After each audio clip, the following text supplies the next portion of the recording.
So there's a lot of discourse on cinematic universes these days. There's the ever-present MCU, the constantly fumbling DCEU. Star Wars is essentially in that mold these days. Amazon appears to be steering Lord of the Rings in that direction. The MonsterVerse is like surprisingly well run. There's a whole bunch of these things, all with their own degrees of successes and failures. Mostly failures, if we're being honest. It's a trend that really hasn't been able to be replicated to the same success of the MCU, which makes sense if you think about it. I mean, it's an extremely difficult thing to pull off and an even harder thing to continue to maintain indefinitely, which is the goal of most of these cinematic universe projects. A constant source of big, blockbuster, mega money year after year. Problem is though, it's just not a sustainable model unless you have some truly exceptional stability. But even if you have that, it just won't last forever. I mean, just look at the MCU. It was so successful for so long that it's now ballooned to the point where it's crushing itself. And yet, despite the MCU being the only true example of long-term cinematic universe success in Hollywood, there are still so many of these studios trying to get their copycats off the ground. Now, for a while, it was basically universally agreed upon that the DCEU was, like, by a mile the most embarrassing example of this, as it just kept making endlessly terrible movies with increasingly lower box office returns. And to be fair, you could still say that it is the king. I mean, this is a studio here that is about to go 4 for 4 in box office bombs in the calendar year 2023, which is nothing to sneeze at. That being said though, they're not the only studio that's been pantsed this year at the box office, and they are doing a hard reset after Aquaman 2, so I'm gonna go out on a limb and say that they have currently vacated their throne for the time being. Perhaps one day they can reclaim that mantle if they fail again, but as of this moment, a younger and even more embarrassing universe has burst onto the scene and made their case for Hollywood's most pathetic cinematic universe. Coming in at 5 years old with 3 films under their belt and 3 more slated for the calendar year 2024 alone, we have Sony's Spider-Man Universe, or the SSU. That's right everyone, apparently it's called the SSU. I bet at least half of you didn't even know that.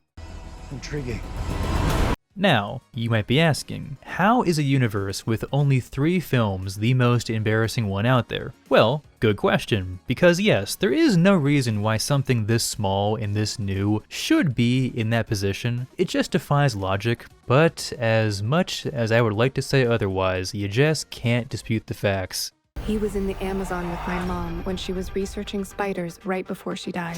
Now, we shouldn't be too surprised because this is a universe run by Sony, a studio known for putting out just a disgusting catalog of movies over the years. I mean, these are the same people who are still trying to make Ghost Corps a thing, so clearly there's not a lot of great ideas floating around the Sony upper management. That being said though, the current state of the SSU is still quite shocking. The whole thing can be traced back to the infamously terrible Amazing Spider-Man 2, which shamelessly tried to set up basically every single Spider-Man character in one movie, to the point where they couldn't even include all of it because there was just too much. Oh yeah, and I guess there was also a plot or something, I don't know. But what's strange though is that even though that film was not received well from both audiences and critics, it was profitable. Like, a lot of people forget that that film made money. It was not a bomb. Granted, the budget was pretty out of control, and if you apply the usual 2.5 times number to account for marketing and so on, it wasn't like a giant hit, but the studio made a profit. In fact, it's very comparable to Batman v Superman in both budget and box office, and BVS, despite the mostly negative reaction around it, did not affect the immediate plans for the DCEU at the time. They continued on, but for some reason, Sony, despite having very similar results, panicked and threw the entire thing out the window, which of course led to Tom Holland and the MCU Spider-Man. Now, to be fair, I do think that caving and giving Disney access to Spider-Man in the MCU was the right choice from a financial perspective, because all 3 of those movies were generally well liked, and 2 of them made over $1 billion,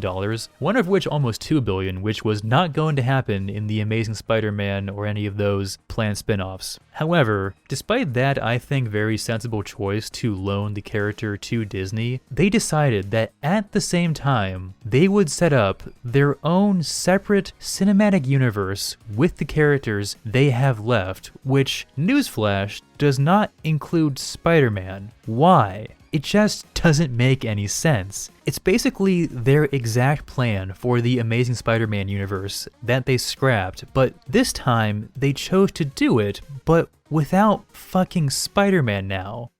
Intriguing. I'm not saying they shouldn't use these characters that they have the rights to. Like, it makes sense to produce content with a beloved character like Venom, but to jumble him and all these random ass characters that no one cares about together in this like dollar store D-list cinematic universe is just not the play, and it seems to be actively hurting the already questionable quality of the movies. We can go one by one. I mean, starting with Venom, goddamn, that one is up there with Man of Steel as like the most bizarre movie to kick off a major like shared universe. It is truly an off the rails, bonkers movie. I want to concentrate on the written word. Now, in my opinion, the insanity of that movie only enhances it, so I'm glad it's like that because that's probably the best they can do, but it's still just a weird-ass movie. I mean, Tom Hardy's voice in it alone is worthy enough for like a 10-hour YouTube deep dive. It is fucking nuts. $5 for a baby that's free? Even the description for it on Disney Plus is like hilariously outrageous. The evolution story, okay, not origin story, the evolution story of Marvel's most enigmatic, complex, and badass character, Venom. Like a turd in the wind. The movie also has maybe the worst script I've ever seen in a superhero film, which is saying quite a lot. Now, you know we love the Eddie Brock Show. There isn't a better investigative reporter working today. But no one is above the network. So do me a favor, Eddie, don't start your shit again. It's just a whole thing, this movie, and yet it still might somehow be the best film of the bunch. I mean, it's either that or Venom 2, which is somehow even more off the rails than the first one. Though again, only to the benefit of the film, because I'll admit, it is a pretty fun, wacky-ass movie to watch. Also a breezy hour and 25 minutes, which I can really get behind. I am very much a proponent of the lost art of short feature filmmaking, so anytime a film clocks in that short, I'll give it some credit. Not much, but some. Bad guy! Now, don't get me wrong, it is still a very, very, very dumb movie, to be clear, and has a story by credit by Tom Hardy of all people, which again, is worthy enough on its own for a deep dive, but hey, you know, it's unique, I'll give it that. And overall, I'll take the two Venom movies over a pretty decent chunk of the MCU and almost the entire DCEU. They also made a pretty impressive profit on reasonable budgets, so you really can't knock them down that much. Again, the only real issue here is that they're lumped into this just bizarre attempt at a shared cinematic universe for some undisclosed future team-up of some kind, I guess, which just doesn't work for these movies. The vibes of the Venom films are so like early 2000s, almost like the Blade films, that crossing him over into other team-up films will just make him stick out like a sore thumb. It's just too dumb for that. Now, I could see the Tom Hardy Venom working well with a character like Blade, or Jason Momoa's Aquaman, or like the Nicolas Cage Ghost Rider, but those unfortunately are just not an option. Some motherfuckers are always trying to ice skate uphill. And the characters that I assume Sony wants Venom to slime up with really don't have much to offer unless you are intentionally trying to make it embarrassing on purpose. Case in point, Morbius. A film that is so embarrassing it might single-handedly kneecap the already marginal prospects of the SSU before it even really gets going. I'm just kidding, it's Dr. Michael Morbius at your service. Now, we all know the deal with Morbius, so there's no need to do a deep dive into that, but to put it short, that movie faced just an unprecedented level of bullying, the likes of which we've never seen in any movie, maybe ever, certainly in our lifetime, but also, yeah, maybe ever. I mean, it's that bad. Almost to the point where I felt genuinely bad for everyone involved in the making of that movie because it was just brutal. To be dismissed as a meme before it even hits theaters, and then bombing hard, and then mistaking the memes as actual support for the movie to then release it again, and then bomb again, creating even more memes. I mean, it is just a waking nightmare for a studio. Thankfully though, the fact that it's a Sony Sony film that stars known weirdo Jared Leto means that I can only feel so bad for the movie, because if any movie deserved that treatment, it was Morbius.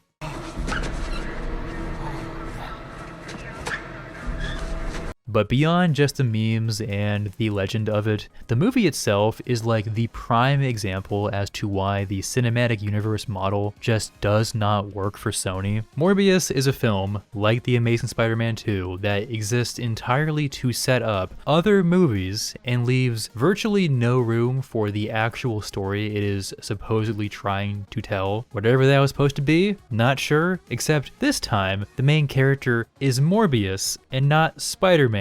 Again, this universe that's called the Sony Spider-Man universe does not feature Spider-Man. Instead, we have Morbius, a character that few have ever heard of and even less care about. I would say it's a strange choice, but aside from Venom, Sony really doesn't have any heavy hitters on their bench, so it's really all they've got to work with, and yet they treat him and all their future upcoming characters like Kraven and Madam Web as if they have actual name recognition or like any real cultural resonance. It's so jarring. Like, what do they honestly expect out of these movies? I know it's a meme and all, but like, do they really think any of this shit is going to make over $1 billion?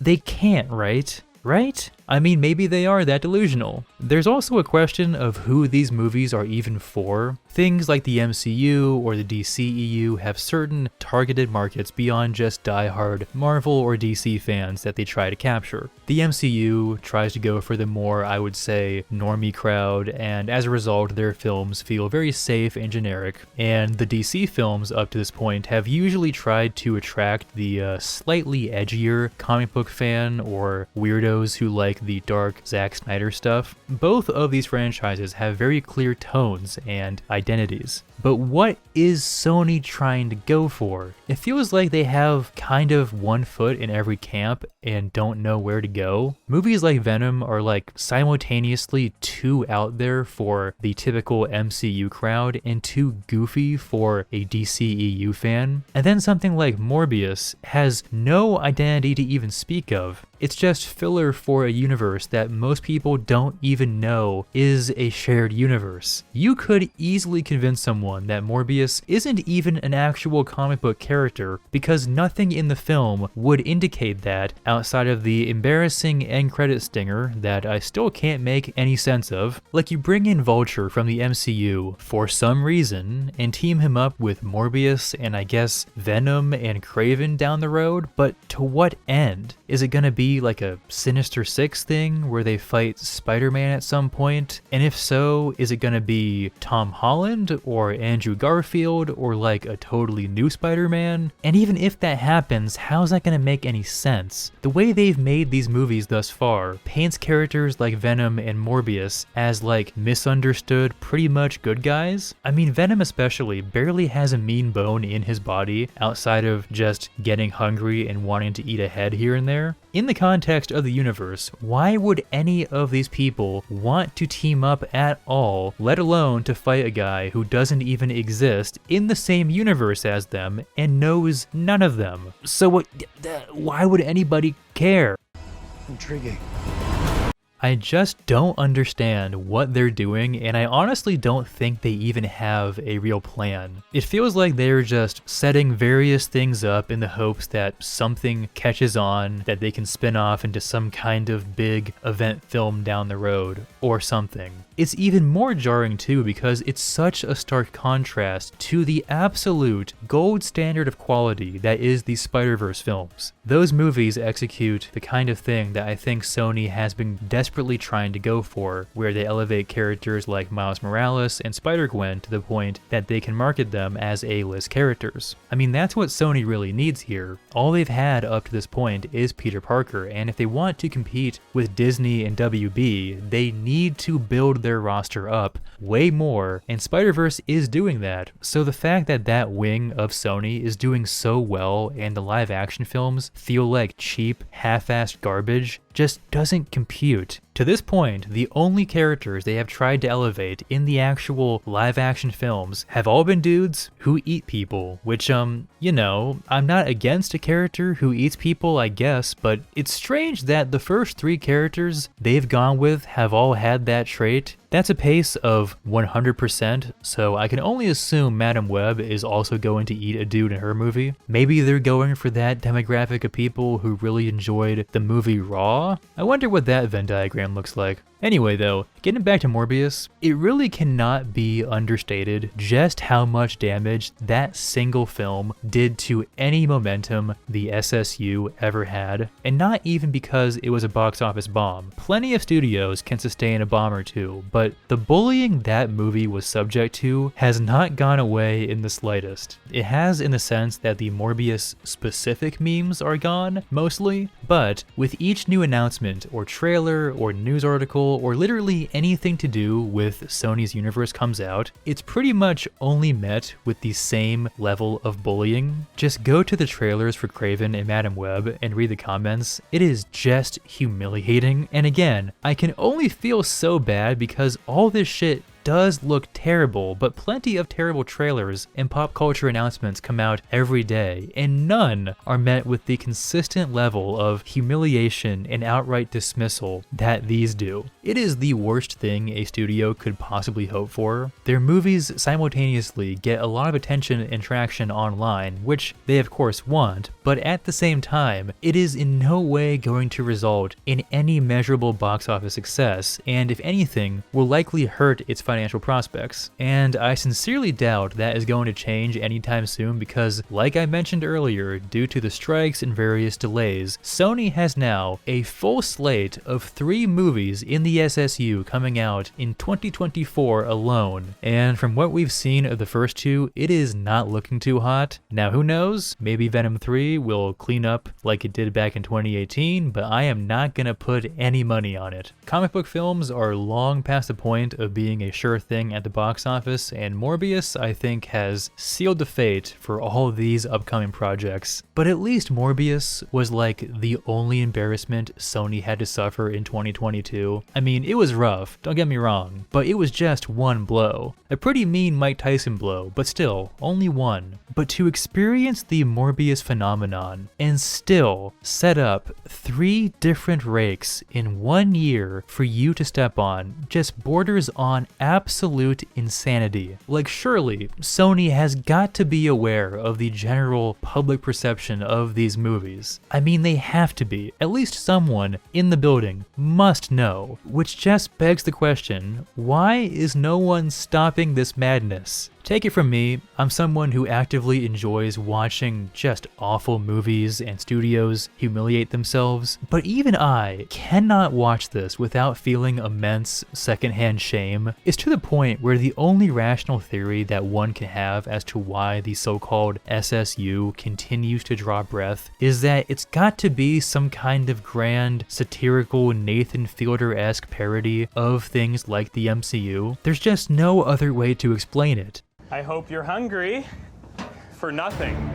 At least the DCEU, for all the stones you could lob at it, made real, like actual earnest attempts and tried. They had some ideas going on. Granted, not always the best ideas, but they felt like movies made by actual humans. But everything from the bizarre tone of the Venom films to the perfect storm of embarrassment that was Morbius must indicate some kind of plan. I just refuse to believe any studio could stumble into a disaster of this proportion by sheer dumb luck. Then again, this is Sony we're talking about here. If any studio could pull it off, I guess it would be them, but even still, man, damn. That being said though, if 2024 ends with the last scene of Venom 3 cutting to Nathan Fielder, revealing to us his 6-year plan to craft the worst cinematic universe possible, I will be pretty satisfied. If not though, ooh man, Sony, just give up. There's no need to do this for attention, okay? We see you, we understand, life in Hollywood